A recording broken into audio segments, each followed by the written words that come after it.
Sunday. Thanks for joining us. It is Monday, April the 6th. I'm Jen Carfagno. And I'm Bonnie Schneider. Another severe weather. Stay right there. I want to show you the radar because you do have some rain coming sooner rather than later. And we do have showers out there right now moving across the state line from Mississippi into Alabama. Some showers up in Middle Tennessee as well. Not too far from Nashville, but not there yet. We'll track this batch of showers, and it's more rain than anything else right now. But there could be some thunderstorms popping through the afternoon, and that's the pattern we're going to be in this week. So, you know, Mark, I was actually checking your dew point, if you can imagine, right? Of course I checked your dew point, and it was pretty low this morning in Birmingham, only in the 40s. So does the air feel? All right, Mark, thank you for that, because I want to track those chances of showers in other spots too. So we've got the rain out there right now that we're tracking. There's going to be more activity on the radar, I think, every single day. And Atlanta is one spot, just like Birmingham, where you're going to see that chance. Chance of showers later today. Also chance of showers for you Tuesday, Wednesday, and then Thursday, and then into Friday is when we see that front press in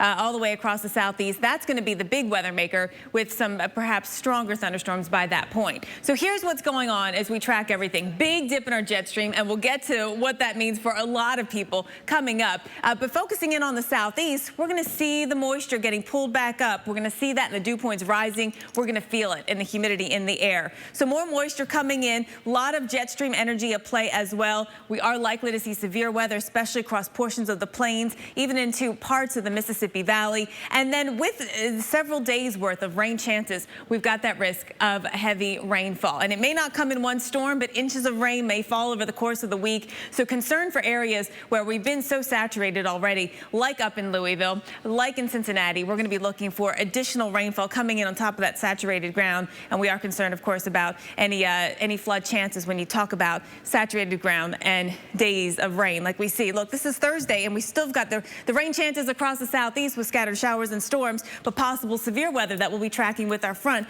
as we track that east. So watching for, in terms of rainfall, on the order of a widespread area of an inch. And then there'll be pockets of 2 to 3 inches. And where you see the yellow, it's just indicating you a general trend that we're going to see some spots that get 3 to 5 inches of rain. And Louisville, Kentucky is one of those spots. Inches of rain are possible. We're going to see the chance for showers today, thunderstorms Tuesday, Wednesday, and then especially watching those storms on Friday that could be a little bit stronger. All right, so this all starts in the west, and Bonnie, it's meaning rain for California. It does, but merely drops. We're not looking at substantial rain, but any rain will take, certainly in California. For Los Angeles, this event doesn't really happen until tomorrow. For you, in the afternoon, look for rain to start coming in lightly in the afternoon, and then the sun's back out Wednesday and Thursday with more seasonable temperatures. But let's get to what's happening. A large dip in the jet stream coming in from the west. The storm system slides down, so the rain begins in northern California to central and then eventually to southern by Tuesday, Wednesday. So as we look through tomorrow, we're looking at more rain, as I mentioned, to the north in San Francisco.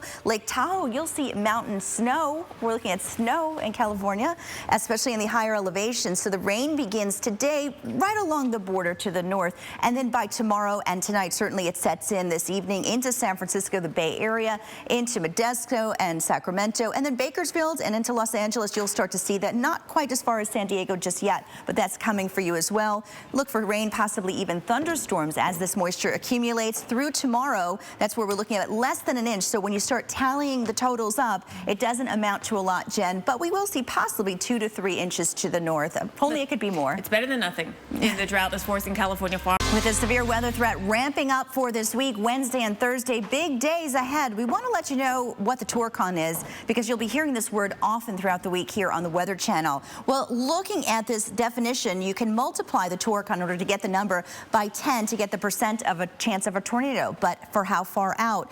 Within a 50-mile radius. So when you see that number, whether it's 3 or 4, that means within 50 miles, you could see a 30% chance risk of a tornado in this particular case. So remember that name, Torcon, because you're going to hear it often Wednesday and Thursday as we ramp up for severe weather. Jen?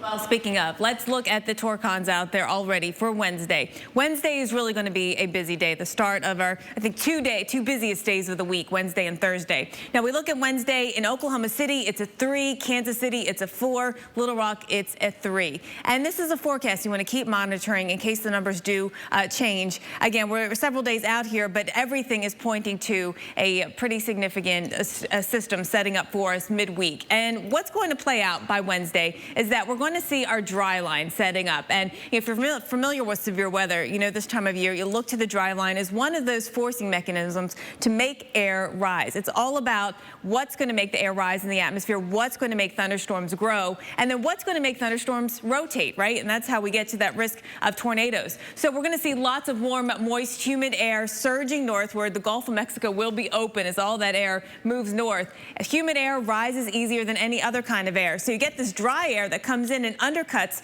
the humid air, and that helps make the air rise. At the upper levels, we'll have jet stream energy, and there will be a turning of the winds. The surface will be from the south. As you get up into the mid-levels, a little more southwest, and then more westerly, and it's that turning of the winds that leads to those rotating thunderstorms. The energy that's going to feed all of this right now is actually here off the northwest coast. Here, it's an upper-level disturbance, upper-level low, big opened up upper-level low. That digs in and actually splits apart in two pieces, but digs in and rounds the base here of our jet stream. And by Wednesday, we're going to be looking for this setup.